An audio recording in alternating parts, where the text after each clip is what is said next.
Coming in Facebook, coming in YouTube, getting ready to start my show, Jimmy Rants, over on Instagram. Let me adjust you guys up here a little bit. There we go. So welcome in. Hope you guys had a wonderful, wonderful weekend. I worked in the yard a little bit over the weekend. It's getting cooler outside, and so when the cooler temperatures come, you don't have to mow the grass nearly as often. And so I mowed the grass on Saturday, the front yard, for the first time in I don't know, like a month. I'd let it go for a little while, and it was needing it by the time I mowed on Saturday. And the grass was still wet, even though it was like midday because it's the cooler temperatures. Hello, Shirley over on Facebook. Hello, Norma and Christine over on YouTube. Norma and Christine over on Facebook. It was still kind of wet even at noon, so it was slow going. And then I had some weed eating to do. I did that, and today I took the blower and blowed off. My yard looks good now. Like, I love it when the seasons change and you're kind of getting into the cooler temps, to have the the yard kind of be in place and everything. Hello, Judy. Thank you for being here today. We're getting ready to start my show, Jimmy Rants, over on Instagram. So welcome back. Hope you had a great weekend. Hello, Deborah. Good morning to you over on YouTube. Thank you for being here today. So did that yard work. My backyard is so interesting. The backyard, I weed eated the backyard. It was getting kind of bad in places. That's where the chickens are. And I'm almost reticent to mow the backyard because I see the girls, the chickens back there, just eating that all-you-can-eat salad bar back there.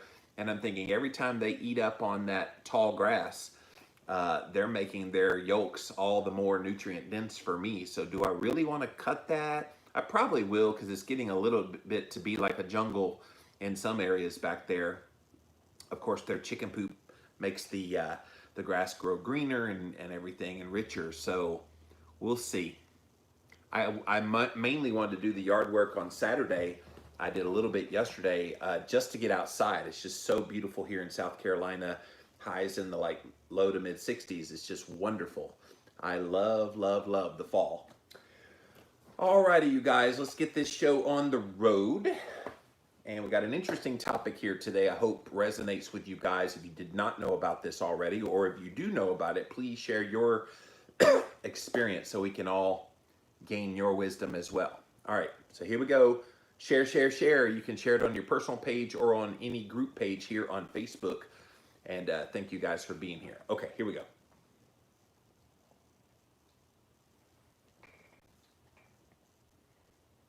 Is your teenager cutting as a coping mechanism for emotional pain? Find out the details here today on Jimmy Rants. Click on that little box down there in the corner. It'll take you straight to IGTV for today's episode. JimmyRants.com is the website, and as always, you can engage live in the content. You got to go follow me, though. I'm over there on Instagram, so go follow me at Livin' Low Carb Man, LIVINLOWCARBMAN. Once you're there, engage live. We are here Monday through Friday at 11 a.m. Eastern Time, so thank you guys for being here today on Jimmy Rants. We also simulcast live over here on my Facebook page. Thank you guys for being here, as well as doing the live stream over on YouTube. Thank you all for being here today on Jimmy Rants. If you missed the live, we do put it up on replay over here on IGTV. So as soon as this is over, we pop it right up to there so you can watch the replay. We also put the replay up over on YouTube. If you type in the keyword Jimmy Rants, you will find the show. Finally, pop on over to the official website for this show. It is JimmyRants.com.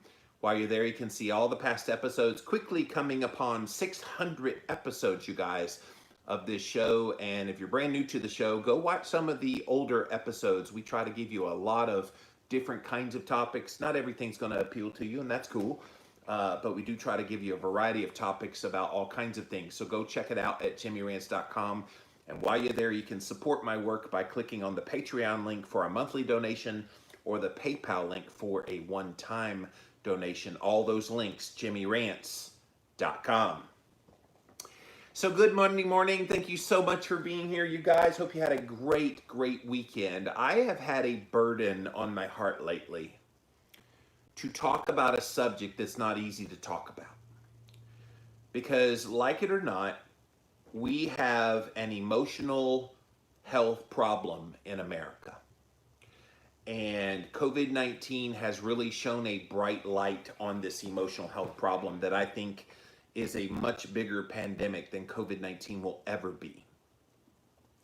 And when all of the measures were put into place back in March to lock people down in their homes and isolate people from other people, and all the things that we've had to live with now, and some people are still living with. I just read a news story just today that New York City is about to go back down into lockdown mode and going just to the essential workers in various businesses and shutting things down again. So it's here. And one of the groups of people that have been hit the hardest this year have been teenagers. And I remember reading a statistic a couple months ago that said 1 in 4 kids that are teenaged have attempted to commit suicide, and many of them have been very successful at committing suicide. And you might be thinking, okay, well, how did they get to that point? Was there a go between? Was there something else they did that might have been a sign, might have been a clue that they were headed towards that direction, that they were struggling mentally, that maybe they could have used some psychological help with a therapist to help work through some things? And there actually is. This topic I'm talking about here today is something I've touched on very briefly in a previous Jimmy Rants, but the more I have thought about this, the more I thought we have to do an entire show just on this subject. And it's the subject of cutting. If you're not familiar with cutting, this is a very popular thing amongst the teenage population, and it's not new. When I talked about it briefly on another episode of Jimmy Rants, I had several people that were older that said, oh yeah, I've been cutting since I was a teenager. And so cutting is actually where a teenager especially takes a knife, a razor blade, some sharp object, and literally cuts their arm, their leg, their stomach, some part of their body. And you're thinking, what does that do? Well, they're in such pain from the emotional turmoil that they're going through in their life that it has now become a coping mechanism to deal with that emotional pain. You're thinking, well, why would you cut yourself? What does that do? When you feel real pain in the form of physical pain, it literally alleviates, this is how it's been explained to me, it alleviates the emotional pain. It seems so bizarre, right? That cutting yourself on your leg, on your stomach, on your arm would relieve pain. But for these kids, it's very real. So if you're just joining us, I'm asking the question here today, is your teenager cutting to cope with unbearable emotional pain? And if they are, what are you as a parent, as a loved one in that teenager's life? What are you doing? What are you doing to help them out?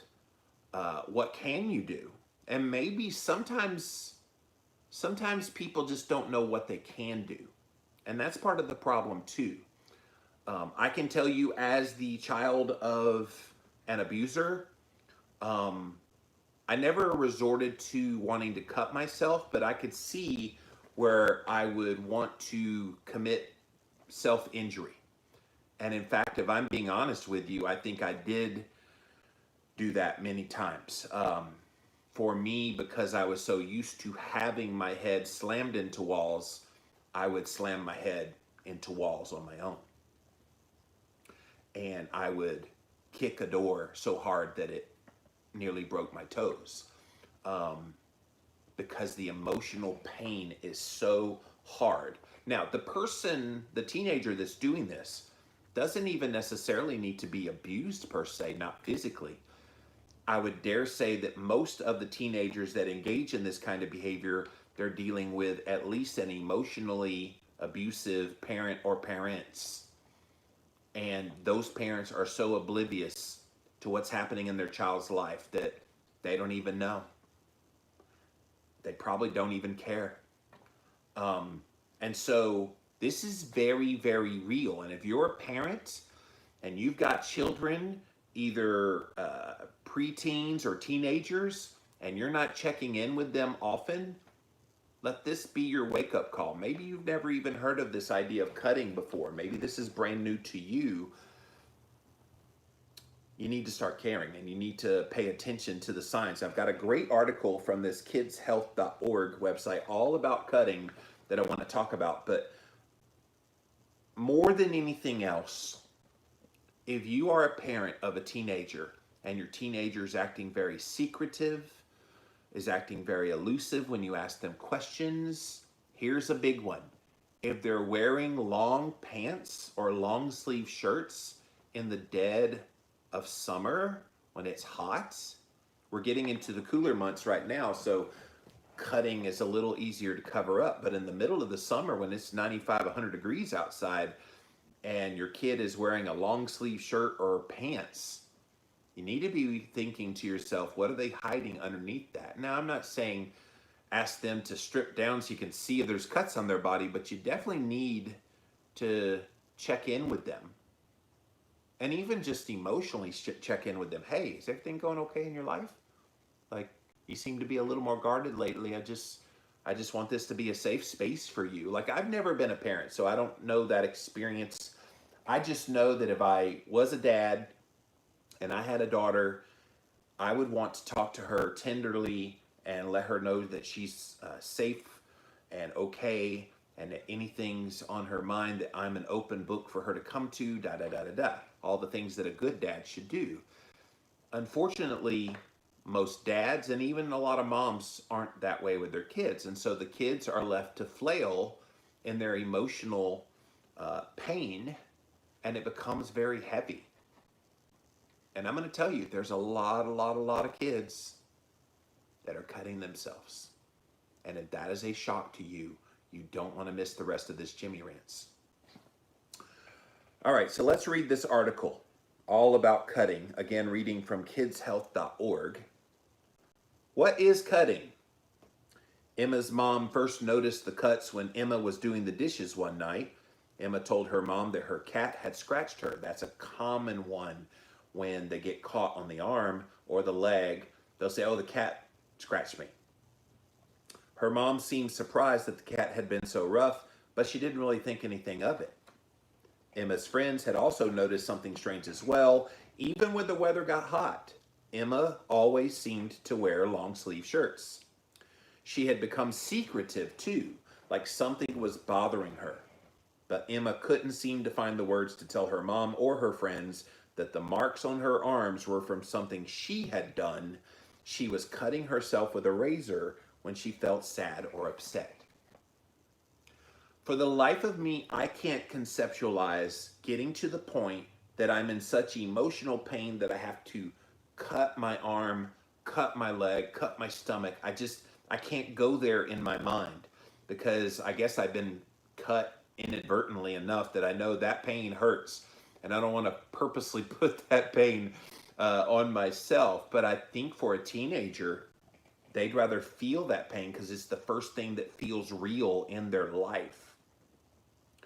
And it's so wild.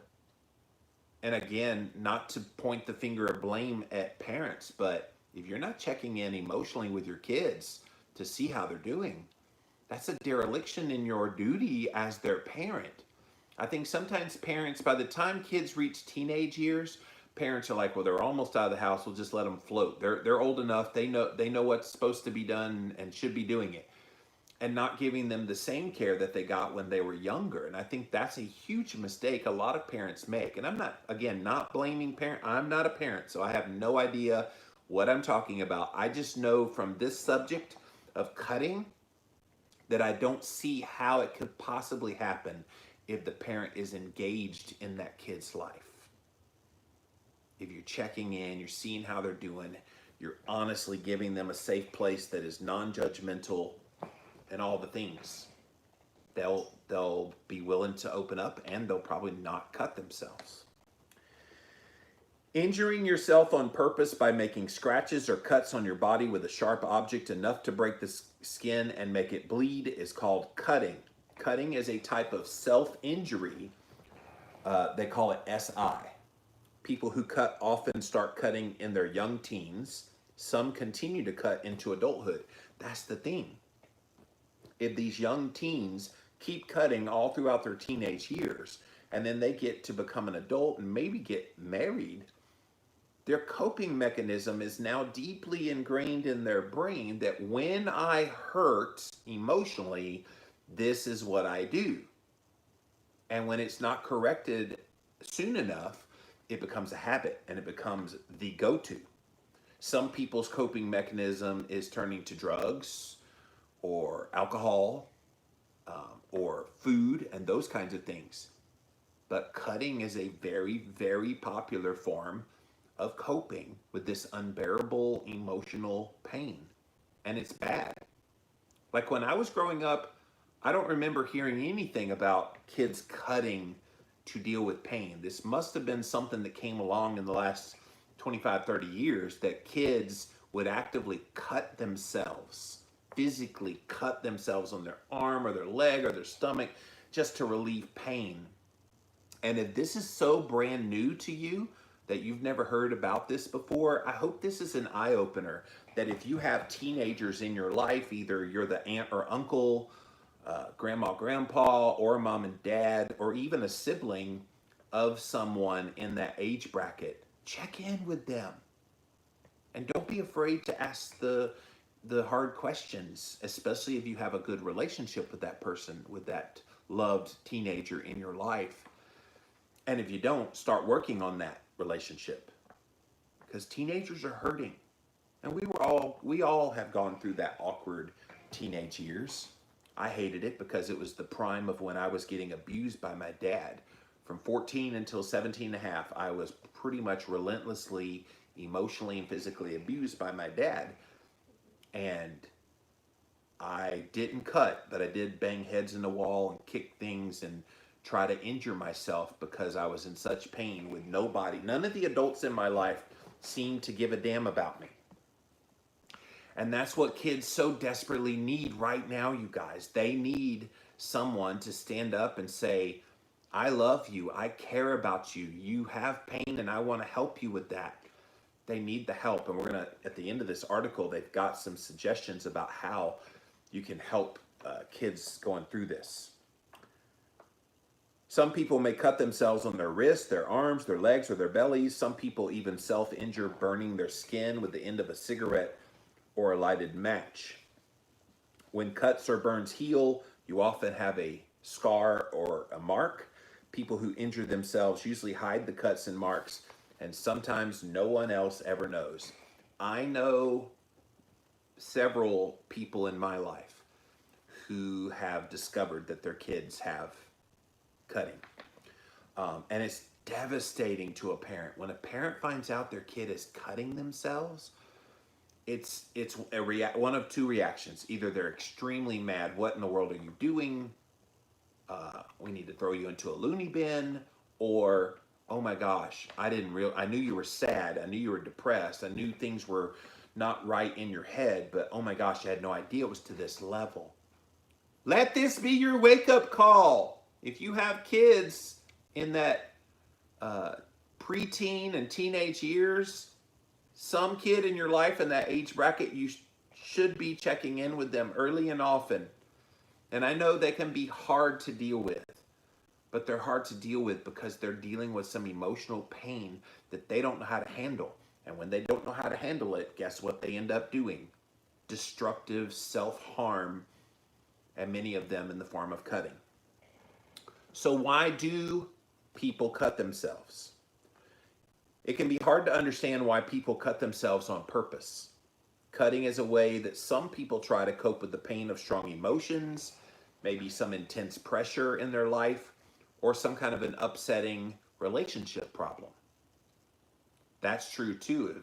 If your 15-year-old daughter comes home and she broke up with her boyfriend and she's in a lot of pain, the last thing you want to do is leave her alone. You want to be with her, reassure her, tell her how beautiful she is, reinforce that she will find the right person for her life, blah, blah, blah. The last thing you want to do is leave her alone because she will probably end up cutting. They may be dealing with feelings that just seem too difficult to bear or bad situations they think they can't change.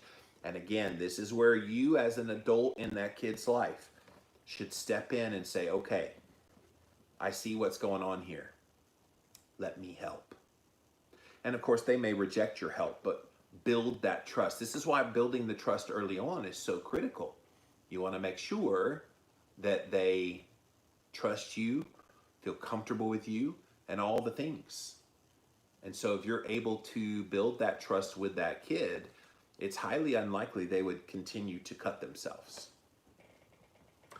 Some people cut because they feel desperate for relief from bad feelings. People who cut may not know better ways to get relief from emotional pain or pressure. That's a big one, you guys. People who cut may not know better ways to get relief from emotional pain or pressure. This is why I think if you notice any signs whatsoever that a kid is cutting, and I'm focusing on the teenagers because that's where it begins. Very rare do you hear about an adult starting at like the age of 27, 28, starting cutting. If they cut at 27, 28, they very likely have been cutting since 12, 13. And so when you hear a teenager going through some emotional pain and anguish and things in their life, you need to give them a reassurance and let them know, hey, you're there for them, and that cutting may not be, if you catch them with the cuts, cutting won't be the only option. And again, we're going to get to some of those solutions here in a minute, but look for the signs. I think the kids cry out for help without explicitly doing it. We just have to, as the adults in their life, be on the lookout for it. Some people cut to express strong feelings of rage, sorrow, rejection, desperation, longing, or emptiness. All of those things are very real in a kid's life. Think back to when you were a teenager. Didn't everything seem to the nth degree what it was? Like in hindsight, when you look back at some of the things you felt the most rage, sorrow, rejection, desperation, longing, and emptiness about, it really wasn't like big deals by today's standards as an adult. But at that point in your life, it was monumental. And so that can overwhelm some kids and make them want to cut themselves to alleviate that pain. There are other ways to cope with difficulties, even the big problems and even terrible emotional pain. Getting the help of a mental health professional might be needed for major life troubles or overwhelming emotions. I think, and I wish for my own sake, that I had gotten some mental health help from a therapist when I was a teenager. Now, I was going actively through some pretty traumatic childhood experiences with the physical and emotional abuse from my dad, but it would not have helped in the midst of that unless they removed me from that situation. But like 17, 18, 19, would have loved to have gotten some help. And honestly, you guys, I didn't really get help. I kind of continued some of that self-destructive behavior, banging my head into walls, kicking things to alleviate emotional pain well into my 20s. And I don't know what made me stop. I think I learned how to cope in other ways, but it took a process. And if these kids, these teenagers that are currently cutting, don't get that adjustment to another coping mechanism by getting a mental health professional to help them, they may cut indefinitely. And of course, those cuts don't come without consequence. Sometimes you can cut so deep, you could hit something, especially around the wrist. If you cut your wrist in a certain way, you will bleed out. And this is real. This is what's happening for a lot of kids. For other tough situations or strong emotions, it can actually help put things in perspective if you talk things over with parents, other adults, or friends. And this is the thing. The only way they can talk things out with parents, other adults, and friends is for you to be available and non-threatening to them. I can't tell you how many times I was desperate for an adult, any adult in my life, when I was a teenager going through major, major trauma from my dad, and I was begging any adult in my life to just give a damn about me. And I had a couple. I did have ones check in, but they didn't know the extent to which I was going through the abuse. One of them did, but they were powerless to do anything about it. And to me, that's even a dereliction of duty, that if you know a kid is actively getting abused and is going through some pretty traumatic childhood trauma, childhood abuse, you got to get them out of there. But in this case, it doesn't even have to be abuse, just going through tough situations and strong emotions, being present for those kids is so critical. And it's not hard for us to do that. If you've got a kid in your life that you care about that's a teenager, you should be talking to them. You should be giving them reassurance. You should be giving them, if you're not their parent, maybe some life advice about things. But even the parent, giving like a reality check of, hey, you seem to be off a little bit lately. What's going on? And just really kind of have that conversation. Now, they'll blow you off. That's what a teenager does. They will act like nothing's wrong. That's what a teenager does. They will be very secretive, especially if they're wearing a long sleeve shirt, long pants, trying to hide the cuts from you. But if you build that trust, they will open up, and maybe you'll get them to stop cutting. Also, helping them get plenty of exercise can help put problems in perspective and balance your emotions. And this is where eating right will get their mind right as well. This is why a ketogenic diet is so powerful, not just for weight loss, especially a teenager going on a real foods-based ketogenic diet, getting appropriate amounts of sunshine and fresh air and exercise and getting good sleep at night, getting their circadian rhythm on. All of those things are going to normalize the emotional turmoil in their head so that they don't want to cut. It breaks my heart that this is so real. This is like a great unspoken amongst teenagers. A lot of them right now are cutting. You know, a teenager in your life, check in with them, check in.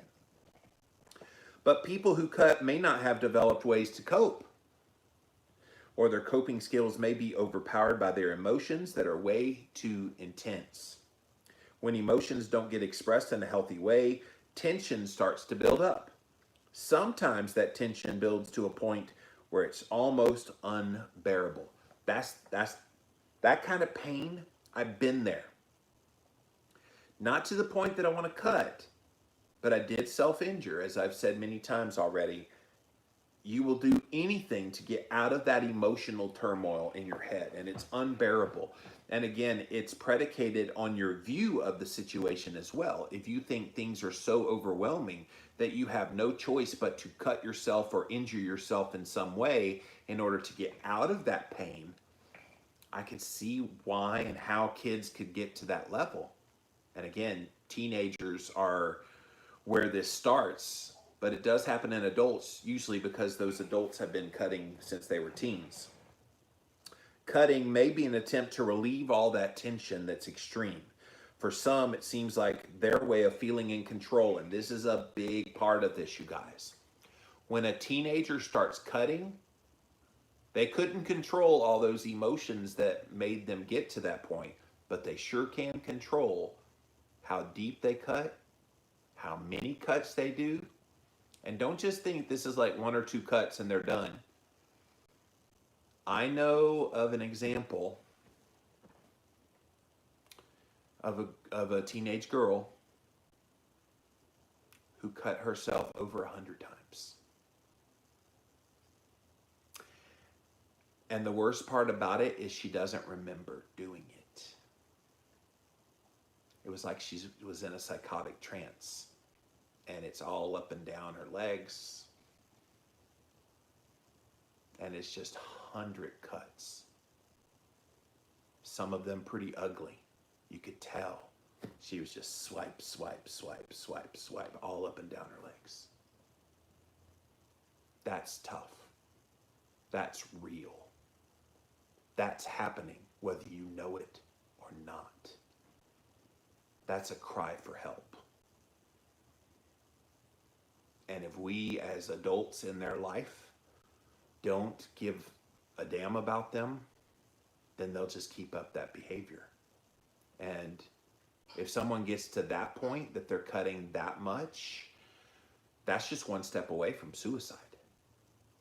This is why it's so real, you guys. The urge to cut might be triggered by strong feelings the person can't express, such as anger, hurt, shame, frustration, or alienation. People who cut sometimes feel or say they feel they don't fit in or no one understands them. Again, that's a kid that's been left to their own devices. That's a kid that has been abandoned by the people that are supposed to be loving them in their life. I don't like this notion that kids are an afterthought in our society. When I was 14, 15, 16, 17, I remember that feeling that when I was around adults, because I was a teenager, I was dismissed. That never sat well with me. So as I've become an adult and have been an adult for many years now, I make it a point that I engage with kids and teenagers to let them know that I see them for who they are. And maybe you're one of those people, and you didn't do it consciously. You just kind of dismissed kids, dismissed teenagers because they're only kids. But remember, remarkable people that turn into amazing human beings as adults, they had a lot of those characteristics when they were teenagers. And if they're at that point in their life where they're feeling like nobody understands them and you're ignoring them on top of that, it's a tough thing. And I could see why kids would go that way. A person might cut because of losing someone close to them or to escape a sense of emptiness. So if you know a teenager, especially in your life, maybe a close relative died. Grandma, grandpa, uncle, aunt, cousin, somebody. Or maybe they just lost a pet, a family pet that's been there for a while. Or maybe they broke up in a long-term relationship they've been in a couple of years. Those kids need emotional support at that point, lest they start cutting. Cutting might seem like the only way to find relief or express personal pain over relationships or rejection. Yep. People who cut or self-injure sometimes have other mental health problems that contribute to that emotional tension. Cutting is sometimes, but not always, listen to this, you guys, sometimes associated with depression, bipolar disorder, eating disorders, obsessive thinking, or compulsive disorder behaviors. These are all mental health conditions that a therapist can help with.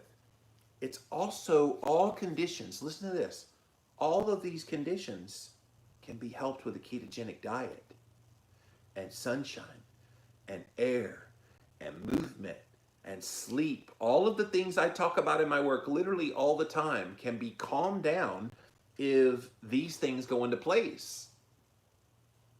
But they're not being done with a lot of teenagers. It can also be a sign of mental health problems that cause people to have trouble controlling their impulses or to take unnecessary risks. Some people who cut themselves have problems with drugs or alcohol. So some people turn to drugs and alcohol as their first choice of coping, but then those things create problems in and of themselves, which then lead to the cutting. Some people who cut have had a traumatic experience, such as going through child abuse like I did, violence, or disaster. Self-injury may feel like a way of waking up from a sense of numbness after having trauma. Or it may be a way of reliving the pain that they went through, expressing the anger over it, and trying to get a control over it. When the pain starts to play over and over and over and over and over again in your head, you have all these recollections and it just keeps hurting constantly. Perhaps cutting makes you feel something real so that becomes less painful. I mean, it's an interesting kind of strategy. It's still a bad strategy, but it's still an interesting one. So what happens to people who cut themselves? Although cutting may provide some temporary relief from a terrible feeling, even people who cut agree it's not a good way to get relief. I've talked to a teenager who cut, and this person told me, oh yeah, I know it's bad. I just have no other choice. I'm like, what do you mean you have no other choice? It's cut or don't cut. But, well, I just feel like there's no other options for me, so I cut. And I can't always control when I cut because I'm not in my right mind. It's interesting, they're so self-aware of that. The relief doesn't last. That's why they have to keep doing it. The troubles that triggered the cutting are still there. They just get masked over, and now you got this cut on your arm or leg or stomach that's a reminder of what you did to try to cover up that pain. But it's not enough. It's kind of like eating processed carbohydrates. When you're feeling down, you eat processed carbohydrates, you get the high, you're all high until you crash, and then you're back where you started from, probably a little bit worse off. So then what do? You eat more processed carbohydrates. Well, that's what cutting's doing. When you cut, you relieve the pain in the moment. You get a little bit of relief from it. But here's the other thing about cutting. When you cut, in the moment, okay, it's taking away the pain because you're feeling the new pain. But in the days after, in the weeks and the months that maybe it takes to heal from that cut, you're not actually getting any relief from pain. You're actually feeling an activeness of pain from where the cut was. Like, this is like vicious behavior, you guys, and teenagers especially. Cutting to cope with pain just breaks my heart. It doesn't have to be that way. People don't usually intend to hurt themselves permanently when they cut, and they don't usually mean to keep cutting once they start. Like I said, I know of one kid, 15 years old, 100 cuts on the leg. Just went one right after the other, after the other, after the other, and then went one right after the other, all over their leg. And it's a horror movie to see that. That was tough. But they can happen, and it does happen. It's possible to misjudge the depth of a cut, making it so deep that it needs stitches. Sometimes, in extreme cases, it can lead to hospitalization because it gets infected. Cuts can become infected if a person uses non-sterile or dirty cutting instruments like the razors, scissors, pins, or even the sharp edge of a can of soda. Those things could be unclean and then get in there and infect. Most people who cut aren't trying to kill themselves. This is a key point because sometimes people hear cutting and they're like, oh, they're trying to kill themselves. No, they're not. Cutting is usually a person's attempt at feeling better, not ending it. Although some people who cut do eventually attempt suicide, that's been my theory. Cutting is like the gateway into leading to suicide. A kid doesn't usually just jump straight to suicide from perfectly normal to suicide without doing some kind of self-injury, and cutting being one of the popular ones. It's unusually because of the emotional problems and pain that lie behind their desire to self-harm, not the cutting in and of itself. Now, here's a bad thing about cutting. It becomes habit forming. This is called a compulsive behavior, meaning that the more a person does it, the more he or she feels the need to do it. This habit, you guys, you got to break it. And there's one kid that I know in my life that I have tried to help this person break it, and they just can't. Because it's the only way they cope. Now, they're trying to deal and have other coping mechanisms in place, but none nearly as convenient and effective and cost-effective and all the things than cutting. And I keep warning them that that's not going to end well if they keep cutting. And I hope they get the help that they need. The brain starts to connect the false sense of relief from bad feelings to the act of cutting, and it craves that relief the next time it builds. This is why once a kid becomes an adult, they're still doing it, because their brain has a hard wiring of, when I feel this way, this is what I can do to get out of that feeling and feel better. When cutting becomes a compulsive behavior, it seems impossible to stop. So cutting can seem almost like an addiction, where the urge to cut is just too hard to resist. It's just like carbs. It's just like drugs. It's just like alcohol. It's just like anything else addictive. A behavior that starts as an attempt to feel more in control actually ends up in the end controlling you. Isn't that the irony of all ironies? The kid starts cutting as a means of having control of something, and yet at some point when it becomes a compulsive behavior, they lose even control of the cutting itself. So, how does cutting start? Maybe you've got a teenager in your life and you're thinking, how in the world did they get to that point where they want to cut themselves? Cutting often begins as an impulse. It's not something the person thinks about ahead of time. It starts when something's really upsetting and you don't know how to talk about it or what to do about it, but you can't get your mind off of the feeling of being upset. And your body has this knot of emotional pain. Before you know it, you're cutting yourself. And then somehow you cut yourself again.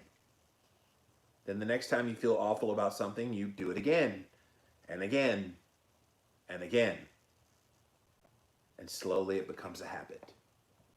Slowly it becomes your go-to about dealing with this. And parents, this is why you are so critical in stopping that pattern before it becomes compulsive behavior habit.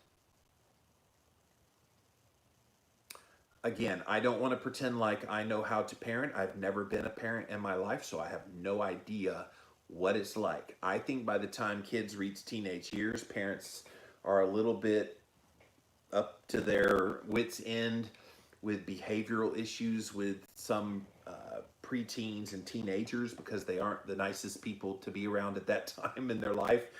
But that's the time in their life when they need you more than ever.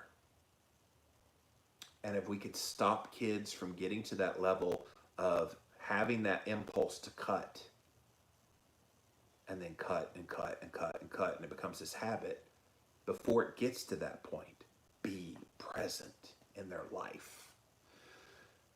Be that shining example, be that adult that they're just crying out for, desperately looking for attention from. That burdens me, you guys. Like, I really have a heart for these kids. And I think it's because of my own experience with child abuse. It makes me all the more want to help them, which is why I'm doing this Jimmy Rants today. This is not an easy one to talk about, because nobody wants to talk about this stuff. You want to talk about cutting carbs, fasting, cholesterol, and all the, rip, rah, rah.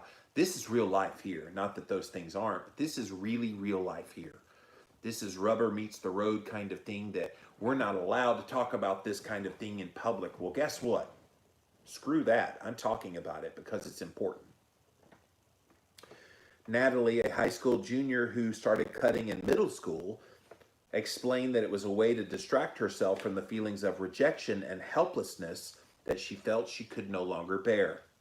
I never looked at it as anything that bad at first, just my way of getting my mind off of something I felt really awful about. I guess part of me must have known it was a bad thing, though, because I always tried to hide it. That is a key, guys. If your kid is secretive, ultrally so, that's probably a sign that they're cutting or engaging in some kind of self-destruction. Once a friend asked me if I was cutting myself and I lied and said no. I was so embarrassed about it. Sometimes self-injury affects a person's body image. Listen to this. Jen said, I actually like how the cuts looked. I felt kind of bad when they started healing, so I would freshen them up and cut again. Literally, it became a badge of honor to have the cut. So when the cuts went away, the cut again, just to have the badge of honor again. You see how messed up this is? Now I can see how that sounds so crazy, but at the time, when I was a teenager, it seemed perfectly reasonable.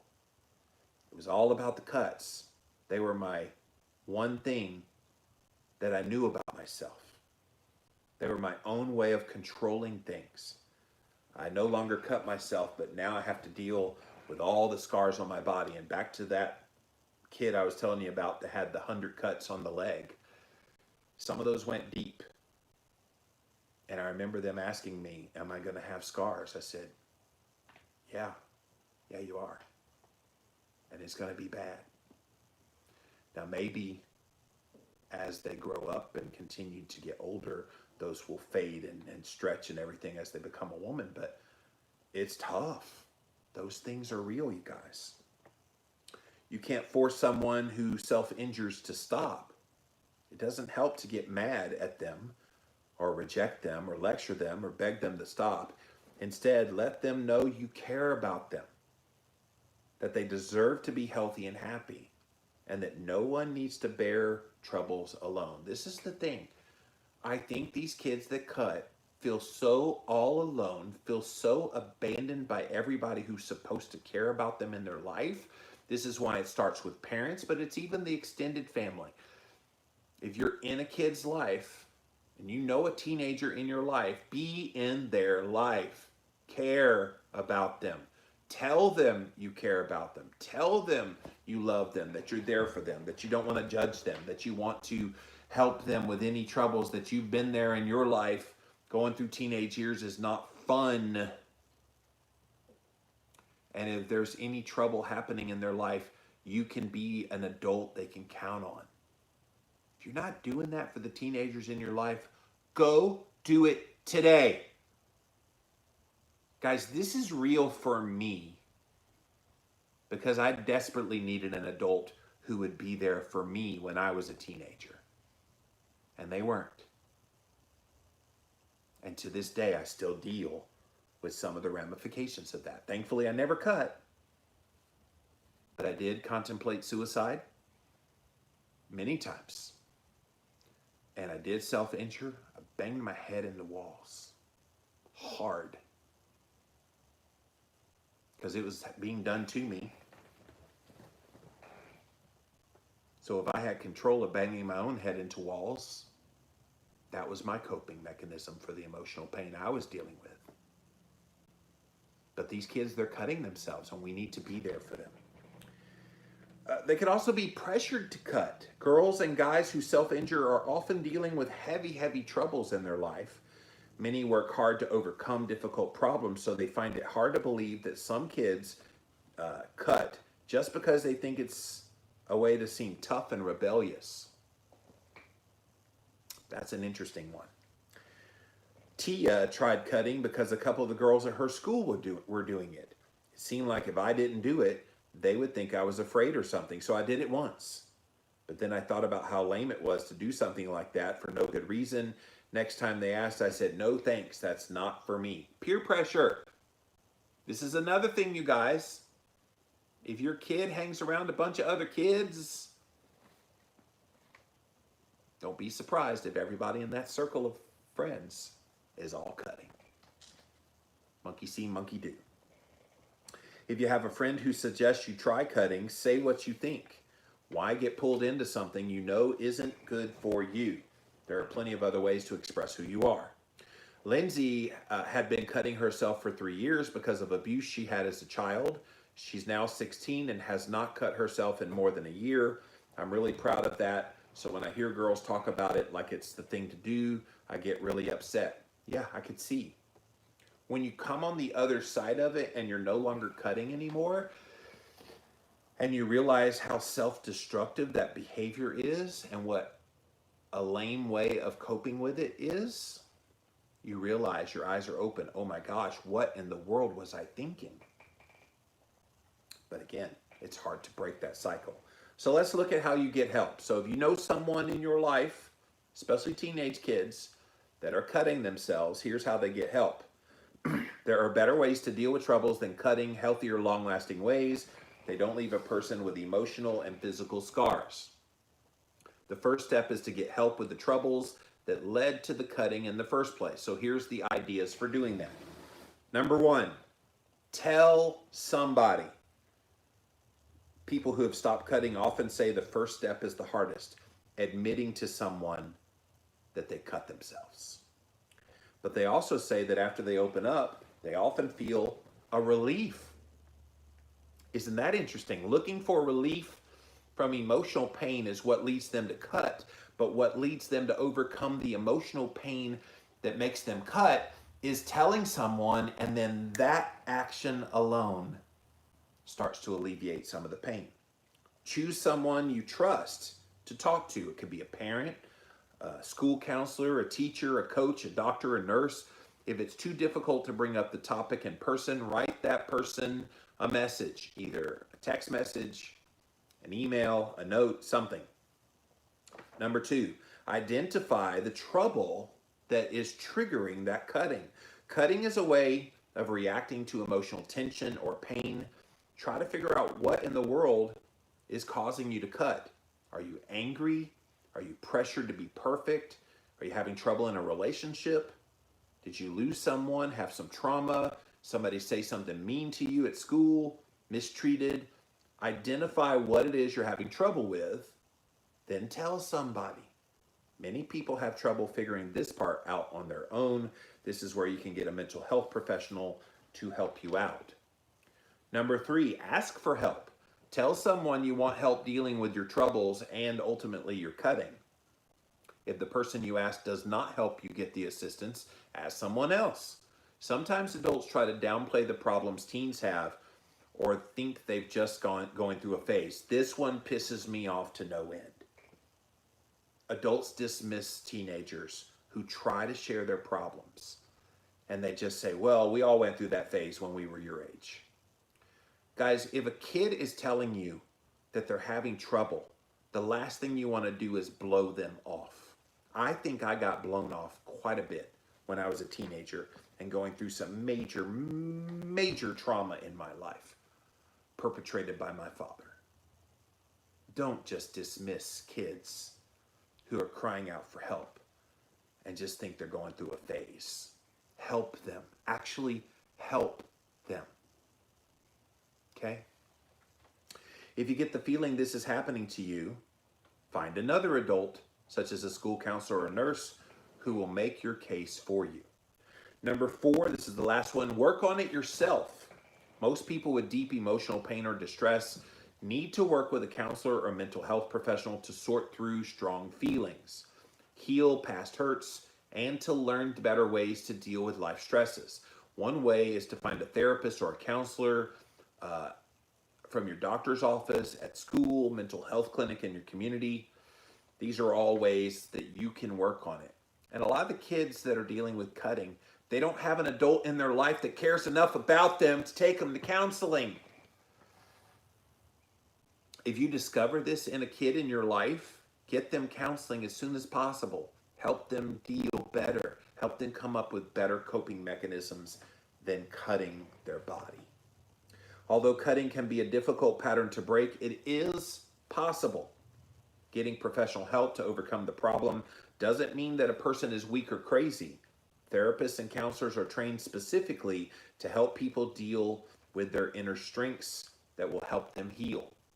These inner strengths can then be used to cope with all of life's problems in a healthy way. So once again, this was from kidshealth.org, if you want to go look it up, all about the subject of cutting. But if this is new to you guys, if you've never heard of the concept of kids cutting themselves, it's not brand new. It's been out there a little while, a few decades. When I was a kid, I don't remember cutting being a thing, but I also did not cut. I did do other forms of self-injury, like I said, throwing my own head into walls, banging my head, because it was the only time I felt relief from the emotional pain. And I would kick things to the point that my toes, in fact, to this day, my toes are still kind of crooked, where I would kick so hard, just trying to relieve the pain of the emotional pain I had. I would kick hard against brick walls and doors, and it was tough. Tough. But kids, they're cutting. And we need to be present in their lives. They need us. Adults, listen to me. Teenagers need us to care about them, not ignore them, not dismiss them, not pretend like they're not productive people already. Yes, they're annoying people, but they're churning into these beautiful adults that we all eventually become. And I urge you, dig deep within yourself to remember what it was like to be a teenager. Put yourself in that kid's shoes and then act accordingly to help them in their time of need. All right, I want to see what you guys have to say. We're going to come here first to Instagram, then over to Facebook, finally over to YouTube. Thank you all for being here today on Jimmy Rants. JimmyRants.com is the website. Let's see what you guys over here have to say. Keto Court says, I struggled with this when I was a young teenager. My oldest is 8 now, so it's always in the back of my mind dealing with these issues. And I wonder, Keto Court, if you have that relationship, and 8, I mean, they're 4 or 5 years away from doing this if they were going to start it. I wonder if there's a way that, and you probably do this because you're a good parent, but explain to them, hey, I hope you know if there's anything going on in your life that I'm always here for you. And you don't ever have to be alone. You never have to be in pain and not tell me. If you're in pain, please make me the first place you come to talk about it. And I think availability and showing that love on the daily basis will build that trust so that when the time comes, if they do feel that pain and feel that urge to want to cut, that they know where to go. But good for you having it on your radar screen, and I really hope things work out with your kid. Britt says, we make a point every night to have dinner together with our kids, check in with all of them to see how life is going. Britt, that is wonderful. If I'm ever blessed to have kids in my life, and I still want that in my life, I think I'd be a really good dad, then that's the same thing that I'm going to do as well. And hug them and kiss them and let them know they are loved and cared for and cherished and precious. That's what we should be doing as parents with our kids. Temple says, this is also true. We all need to be more aware of the mental status of our loved ones, especially the teens and the kiddos. And you've got some kiddos in your life that hopefully someday won't have to deal with this. Keto Court says, it was a big day in therapy when we addressed my food issues like binging as a form of self-harm as an adult compared to cutting as a teenager. Getting to the root, not just symptoms, was crucial. Thank you for that point, that sometimes it starts as cutting, but then it turns into alcohol, and then it turns into drugs, and then it turns into binge eating. Coping mechanisms can shift, and so maybe that's why it's a little bit hard to figure out what's going on. It doesn't always stay cutting. I mean, at least when you move away from the cutting, it's less acute damage, but then you start binge eating and it becomes this long-term damage to your metabolism, which I wonder if that's what happened to me, that when I was a kid, I would bang my head against walls and kick walls. But as I got older, I turned to the food to become this self-destruction. That's interesting. I've never really thought about that before, but it makes sense now. Thank you for that, Keto Court. All right, thank you, Instagram. Let's pop over here now to my Facebook page. What's up, Facebook? See if you have anything over here. Lisa says, I have experienced this in my family, hundreds of cuts. Our reality was that I would check on them hoping they hadn't bled out at night. There was a couple of suicide attempts, but adamant they didn't want to die. I would find bloody rags under the bed. We went through a year of dialectical behavior training and seeing a psychologist weekly. It helped until they refused to go. A specific trigger was never specified, but there was an eating disorder for a time and a friend that cut. Now they are 21 and have extreme anxiety, but they have their own way of coping with life, working at a job that they're proud of, supportive relationships, and my husband and I offer whatever support we can give them without nagging them. Acceptance of who they are is essential. It is a dance of trying to offer help without telling them what to do. They are amazing human beings. They are very empathetic, loving, and sensitive. I follow a ketogenic lifestyle. I try to show that example, but then again, it's a dance of what you do. I have learned total acceptance of them as they are and making sure they know that I'm always here. They need me, just reach out. It has been a terrible ordeal to go through, and progress has been steady and in small steps, but it is happening. Lisa, thank you so much for that. That is quite the testimony of what we're talking about here today. And it's unfortunate that it has to get to that level, but it sounds like you probably saved their life, because it does look like they tried to kill themselves. But Good for you being there for them. And sometimes you need to remember this too. Sometimes you can be there for them in all the ways. You can be the perfect parent and do all the things and reassure and blah, blah, blah. They're still going to try this sometimes. So don't blame yourself. I think a lot of times parents blame themselves. What did I do? What's wrong? You know, sometimes parents that are jerkwads will blame the kid and, oh, you just need to be in a mental health institution, blah, blah, blah. But good parents will go, oh no, what did I do? Why do they feel the need to do this? And you feel kind of a failure to your kid when that happens. But it sounds like you definitely have put in the work, Lisa, and you're helping overcome that issue for them. Thank you for that, Facebook. Let's pop over here now to YouTube. See what you guys have to say. Matt says, thank you for this subject. Thank you. One of the times I was hospitalized, one of my roommates tried to kill himself, choking himself with a towel. The staff caught him before he finished. Whoa, that's heavy.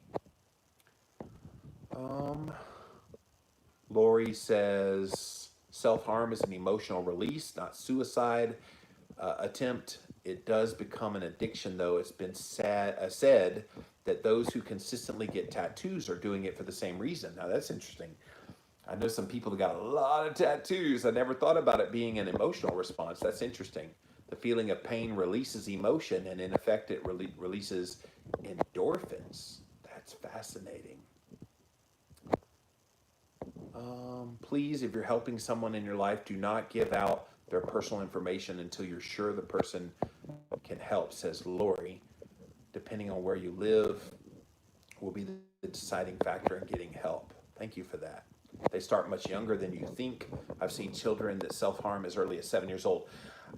Thank you for that, by the way. And I knew it was younger children, but I know by the time they were teenage years, that peer pressure kicks in a whole lot stronger. But you're right. I'm sure there are people that start much younger than teenage years. I'm thinking 11, 12 is where it could start usually in the early times. And then by the time they're full-blown teenagers, it's bad. Shirley says, my daughter scratched up her neck when she was 3. Her preschool teacher said she was frustrated about something and came out of the bathroom stall with the scratches on her neck. She's now 9 and hasn't done it ever since. That's interesting. Yeah, I wonder if there's some kind of an innate human reaction to want to do that. I'm not a psychologist. Maybe I could find someone in the psychology world who I could interview on my podcast about cutting and the why and how it starts maybe as early as 3, like you said, Shirley, that you scratch your neck because you were in such pain emotionally that just took it away. I don't know. Be interesting to see. But fascinating topic today, you guys. I thought, okay, this has been burdening my heart because I know quite a few parents dealing with kids who have their teenagers who cut. So hopefully this helped you today. Lori says, I was in psychology for over 30 years, seen more stuff than I care to admit. Lori, I realized when you wrote your comment that you had to be in the profession. So thank you for that. Maybe, Lori, I could interview you if you'd be game. So reach out to me. I'm Living Low Carb Man over on Instagram if you want to DM me. I definitely want to do that when I come back to recording interviews again in 2021. So reach out. But that's it for this episode of Jimmy Rants. JimmyRants.com is the website. And as always, you can engage live in the content. Go follow me right here on Instagram. I am at Living Low Carb Man, LIVIN, Once you're there, engage live. We are here Monday through Friday, 11 a.m. Eastern Time. So thank you for being here today. Thank you to my Facebook page and my YouTube page for simulcasting today here on Jimmy Rants. If you missed the live, you can watch it on replay here on Instagram. It's on IGTV. So as soon as this is over, we'll put it right up onto IGTV. We also put it up within an hour or so. It goes up over on YouTube. Just type in a keyword, Jimmy Rants. You will find the show. And then finally, pop on over to jimmyrants.com. That is the official website for this show. See all the past episodes while you're there. And that is the place where you can support my work. If you like what I do here, definitely throw a few pennies my way, either through a Patreon link for a monthly donation or a one-time donation with the PayPal link. Again, all those links, you guys, jimmyrants.com. So until next time, we'll see you then. All right. I think I saw something else come in over on YouTube while I was doing the closing. Thank you, Jimmy. It's so important to keep this in the spotlight. Yeah, I like talking, thank you, Lori, about topics that nobody else wants to touch. Because quite frankly, you guys, I don't think there's any topic that's taboo. And yet some people do. Oh, you can't talk about that. You'll upset people. Oh, you can't talk about that. That's too real. And I'm like, isn't what we're doing here about real life? Like, my work is, I don't know what I can't speak for other people that are influencers, but my job is to bring to the attention and light as many topics of interest and importance as I possibly can. And if this doesn't define an important topic that warrants having attention, I don't know what does. So I'm going to keep talking about these kinds of things. It's too important. All right, guys, let me pop off of here for now. See you when you finally make it to Kara's group in West Virginia, says Laura. Yeah, I don't know when I'll come back to West Virginia again. I have to go through several states that have different coronavirus restrictions right now, so I don't know how I'd get there. Let's see. Yeah, there's 3 states I have to get through to get to West Virginia, but one of these days, Lori, we'll make it back. All right, let me pop off of here for now. Thank you so much for being here today, and we'll see you tomorrow. Bye. Bye, YouTube.